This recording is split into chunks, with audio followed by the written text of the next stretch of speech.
본문에 기록된 요한계시록은 상징적인 표현도 많고 우리 문화권 안에서 사용되지 않는 여러 단어들 때문에 해석함에 있어서 많은 어려움이 있는 것은 사실입니다. 그런데 담고 있는 메시지는 사실 굉장히 심플합니다. 계시록은 믿지 않는 자들에게는 다가올 심판이 있다는 경고를 주기 위해서 기록이 되었고, 믿는 자들에게는 예수님께서 다시 오시면 영원한 예수 그리스도의 통치가 있을 것이다 라는 사실과 함께 믿는 자들에게 위로와 용기와 힘을 주기 위해서 기록이 되었습니다. 이 메시지를 담은 것은 사도 요한이 살던 시대적 상황 때문에 그렇습니다. 예수님을 믿는다는 이유로 너무 많은 핍박과 고난을 당하니까, 그리고 불공평하고 또 억울한 일을 많이 당하니까 예수님께서는 이 모든 상황을 수수방관하지 않으시고 목적과 뜻을 가지고 통치하고 계시다는 사실을 알려주기를 원했던 것입니다. 그리고 예수 그리스도의 완전한 통치를 향한 믿음으로 모든 어려움과 고난을 이겨낼 수 있는 힘을 얻기를 원하셨던 것이죠. 이런 배경에서 오늘 본문이 기록이 되어 있습니다. 제가 다시 한번 읽어드리겠습니다. 일곱째 천사가 나팔을 불매 하늘에 큰 음성들이 나서 이르되 세상 나라가 우리 주와 그의 그리스도의 나라가 되어 그가 세세토록 왕노릇하시리로다. 아멘. 하나님께서 예수 그리스도의 완전한 통치가 있을 것이며 예수님께서 세세토록 통치하시겠다라는 메시지를 드러내고 있는 것입니다. 이런 배경에서 요한계시록 7장을 보면 하나님의 백성들이 구원하심이 보좌에 앉으신 어린 양께 있도다라고 고백하면서 영원한 통치자 되시는 우리 예수 그리스도께 영광과 찬송을 올려드리는 모습을 확인할 수가 있습니다. 이것이 세상 끝날에 일어나게 될 일이고, 이것이 본문이 이런 배경 속에서 위치한 내용이 되는데, 여기서 우리가 기억해야 되는 하나님 나라의 중요한 원리가 있습니다.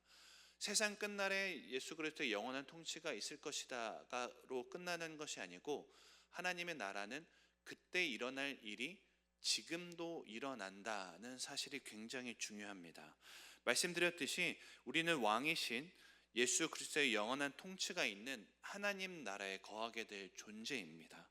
그런데 이 진리가 그때 일어날 일이니까 지금 내 삶과는 아무 상관이 없다는 것이 아니고, 그 통치가 지금 내 삶에도 임하도록 하는 것이 그리스도인의 삶이라는 것이죠.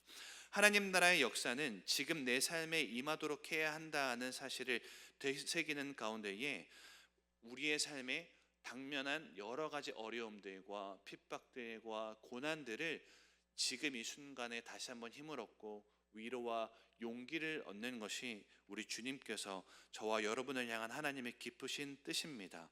그래서 이 시간에는 그러면 예수님의 영원한 통치가 지금 내 삶에 일어나도록 하기 위해서 어떻게 해야 되는가, 구체적인 적용점 두 가지를 함께 살피기를 원합니다. 바라기를 이 구체적인 적용점 두 가지를 함께 살피면서 예수 그리스도의 통치가 여러분들의 삶 가운데에 지금 임하게 되고 당면한 여러 가지 어려움과 고난들을 이겨낼 수 있는 힘과 위로와 용기를 얻는 은혜의 시간 되기를 주님의 이름으로 축원드리겠습니다.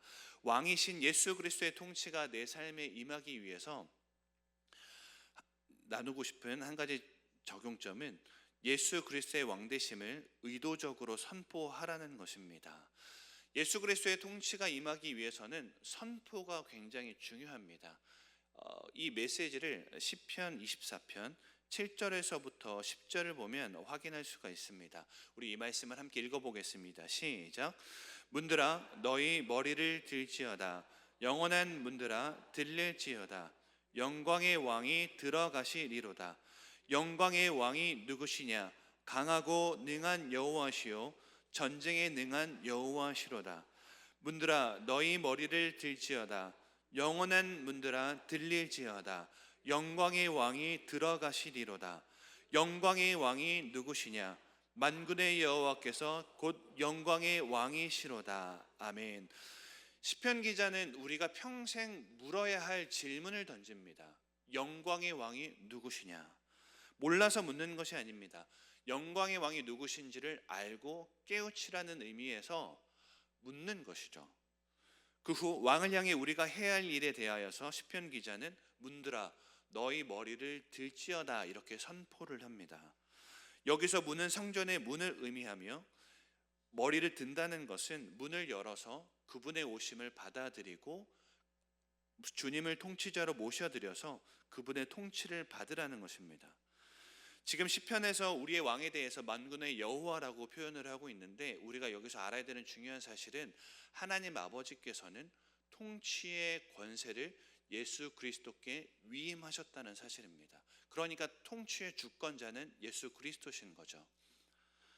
모든 권세를 예수 그리스도께 위임하셨다는 사실을 알면 우리의 진정한 영광의 왕은 예수 그리스도라고 대답해야 된다는 사실을 발견하게 되는 것이죠.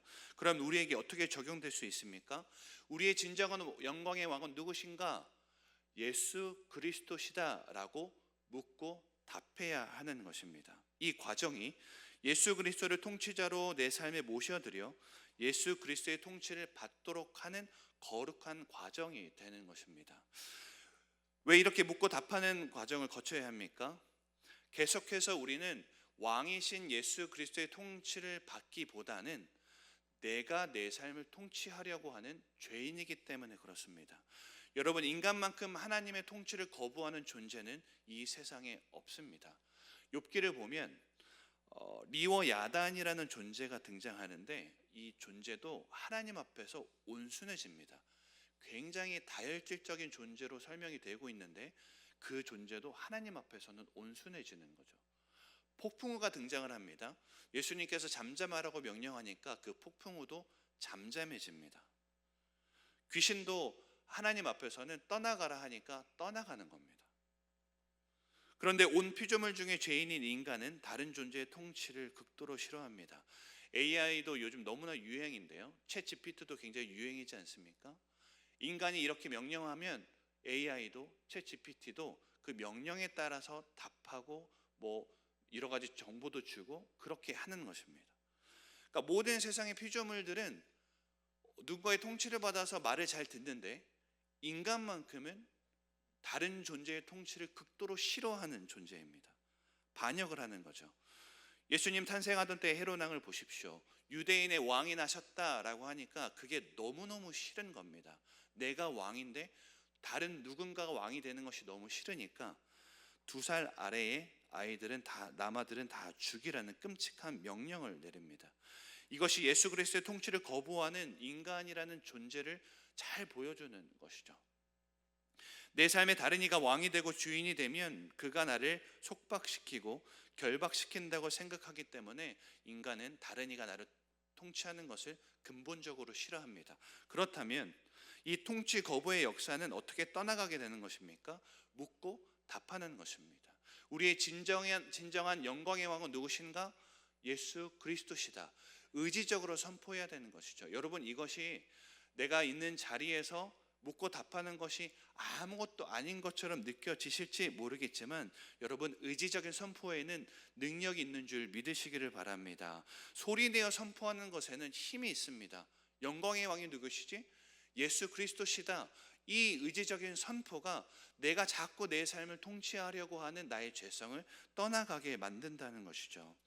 하나님의 통치를 떠나 내가 내 삶의 주인이 되어서 살아가면 굉장히 편할 것 같고 좋을 것 같지만 절대 그렇지 않다는 것을 기억해야 됩니다. 그것이 영적으로 나를 더 결박시키고 속박시키며 방황시키는 것임을 깊이 깨달아야 하는 것이죠. 믿는 자라고 할지라도 예수 그리스도께 온전히 주권을 내어주지 못하는 자의 삶을 가만히 살펴보면 죄가 통치하는 삶의 비참함과 방황이 무엇인지를 보게 됩니다. 성도 여러분, 우리의 모든 문제들은 예수 그리스도의 통치를 벗어났을 때 일어나는 것임을 우리는 반드시 기억해야 됩니다. 우리의 삶에 깨어진 관계 때문에 힘들어하는 이들이 있습니다. 여러분, 그것이 나의 연약함이라든지 저 사람의 연약함, 그래서 말 때문에 상처받고 그래서 관계가 깨어지고 그러한 단순하게 이루어지는 일들이 아니라는 것을 분명히 기억하셔야 됩니다. 가정과 직장에서도 깨어진 관계 때문에 속박되고 억압되어서 눈물을 흘리는 많은 이들을 봅니다. 여러분, 이것이 근본적으로 예수 그리스도의 통치를 벗어났기 때문임을 우리는 기억해야 되는 것이죠. 영광의 왕이신 예수 그리스도를 선포하지 않았기 때문에 일어나는 것임을 우리는 알아야 합니다. 영적 메마름을 경험하시는 분들이 있습니다. 영적인 침체를 경험하시는 분들이 있습니다. 근본적인 문제가 무엇인지 아십니까? 예수 그리스도를 통치를 받아들이지 않기 때문에 그렇습니다. 예수님을 왕으로 모셔드리지 않고 있기 때문에 메마름을 경험하고 있는 것이죠. 재정적인 속박에 시달리는 분들이 있습니다. 왜 그런지 아십니까? 상황에 그러해서 나의 욕심 때문에 그렇지 않습니다. 예수 그리스도의 통치를 벗어났기 때문에 그렇습니다. 예수님의 통치가 내 삶에 임하지 않았기 때문에 재정적인 속박들, 관계적인 깨어짐들, 메마름들, 이러한 죄의 비참함의 역사들이 임하게 된다는 것이죠. 성도 여러분, 우리의 왕은 예수 그리스도시다 선포하는 것이 아무것도 아닌 것 같아 보일지 모르지만 오늘부터 적용해 보십시오. 예수님은 우리의 왕이시다, 예수님만이 나를 통치하셔야 한다라고 선포할 때에 여러분들의 문제가 해결되는 또 회복의 역사가 임하게 될 것입니다. 이 사실을 믿으시기를 주님의 이름으로 축원드리겠습니다. 두 번째로 왕이신 예수 그리스도의 통치가 임하도록 하기 위한 두 번째 적용점은 하나님의 말씀이 내 삶의 중심에 있어야 한다는 것입니다. 이것이 예수 그리스도의 통치와 어떻게 연결되는지를 우리 요한복음 1장 1절을 보면 알 수가 있습니다. 우리 요한복음 1장 1절 말씀을 함께 읽겠습니다. 시작. 태초에 말씀이 계시니라. 이 말씀이 하나님과 함께 계셨으니 이 말씀은 곧 하나님이시니라. 아멘. 여기서 임하는 말씀은 예수 그리스도를 의미하죠. 예수 그리스도는 진리의 말씀 그 자체가 되시기에 내 삶의 중심에 말씀이 있다면 예수 그리스도의 통치가 임하게 되는 것입니다. 아주 간단하죠. 그런데 우리가 만약에 말씀 생활을 소홀히 하는데 나는 예수님의 통치를 받고 있다, 나는 말씀 생활을 소홀히 하고 있는데 난 내 삶의 주인을 예수 그리스도로 알고 있다라고 여기고 계신다면 그건 사단이 여러분들을 기만하고 있는 겁니다. 다시 말해 속고 있는 겁니다. 말씀 생활을 소홀히 하는데 말씀의 통치를 받고 있다, 예수님의 통치를 받고 있다, 절대 그럴 수가 없는 것이죠.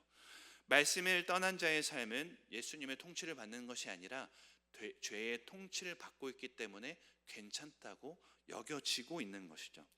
잠언 29장 18절을 보면 묵시가 없으면 백성이 방자히 행한다고 기록이 되어 있습니다. 여기서 말하는 묵시는 하나님의 말씀을 뜻하고 방자히 행한다는 건 내 마음대로 행한다는 겁니다. 곧 하나님의 말씀을 떠나 예수 그리스도의 통치를 벗어난 자는 내 삶의 주인이 나로 회귀가 되어서 자기 마음대로 살아가게 된다는 거죠. 세상에 많은 사람들이 야, 너 마음대로 해, 너 마음이 원하는 대로 해 라고 이렇게 어떤 철학을 부여하는데 이것은 굉장히 위험한 말입니다. 왜 그렇습니까? 하나님의 말씀의 통치를 벗어난 자가 내 마음대로 행하면 죄의 길로 갈 수밖에 없기 때문에 그렇습니다. 하나님의 말씀의 통치를 벗어났다고 하는 것은 좋아지지 않는 것이 아니라 나빠진다는 이 사실을 기억하셔야 됩니다. 인간이 내 마음대로 행하는 길에는 쾌락과 방황과 공허함과 무의미함이라고 하는 죄의 비참함이 나를 통치한다는 것이죠. 이것이 하나님의 말씀을 떠나 죄의 통치함을 받는 자의 방자한 삶입니다. 성도 여러분, 말씀 생활 잘하고 계시는 줄로 압니다. 그런데 다시 한번 이 시간 저를 통해서 선포된 말씀을 통해서 말씀 생활을 향한 거룩한 결단이 임하게 되기를 주님의 이름으로 축원드립니다. 한 가지 구체적인 적용점 한 가지 더 말씀드리기 원하는데요.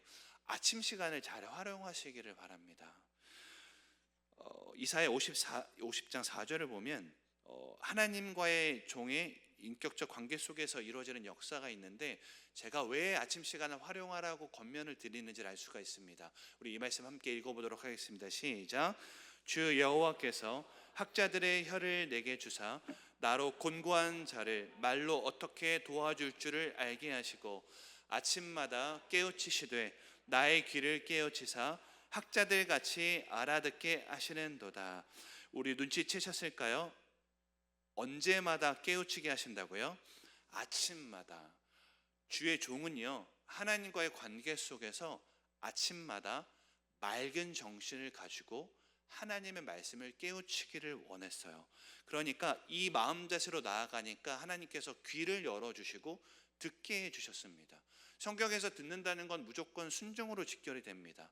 아침마다 맑은 정신을 가지고 하나님의 뜻을 알기를 원합니다 하고 그 이쁜 마음으로 나아가니까 하나님께서 깨우치게 해주시고 듣게 해주심으로 말미암아 나의 뜻과 하나님의 뜻이 일치되는 역사가 일어나게 된 것이죠. 다시 말해 하나님의 통치가 임하게 된 것입니다. 이것이 아침마다 맑은 정신으로 하나님의 말씀 앞에 나아간 자에게 임한 역사였습니다.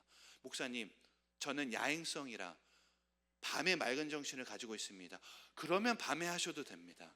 그게 아니라면 아침마다 맑은 정신으로 하나님의 말씀 앞에 서십시오.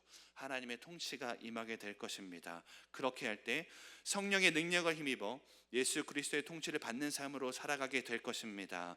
죄의 권세를 깨뜨리신 예수 그리스도의 권세가 여러분의 삶을 통치하게 될 것입니다. 크게 아멘할 때까지 계속하겠습니다. 예수님의 생명이 여러분의 삶을 통치할 것입니다. 성령 하나님의 충만함의 역사가 여러분의 삶을 통치할 것입니다. 깨진 관계가 회복될 것입니다. 영적 메마름의 역사가 충만함의 역사로 변화될 것입니다. 연약했던 무릎이 다시 힘을 얻고 일어서게 될 것입니다. 처음부터 좀 이렇게 해주시죠. 그럼 이렇게 길게 하지 않았을 텐데요. 말씀을 정리하겠습니다. 우리는 예수님께서 다시 오실 그날에 세세토록 왕노릇하시 예수님의 온전한 통치 가운데 거하게 될 것인데, 우리 주님은 지금 그 역사가 임하기를 너무나 기뻐하십니다. 예수 그리스도가 왕 되심을 선포하십시오. 그리고 진리이신 예수 그리스도의 말씀을 내 삶의 중심에 두십시오. 그러면 통치의 역사가 임하게 됨으로 말미암아 다시금 힘과 위로와 용기를 얻게 될 것을 믿으시기를 주님의 이름으로 축원드리겠습니다.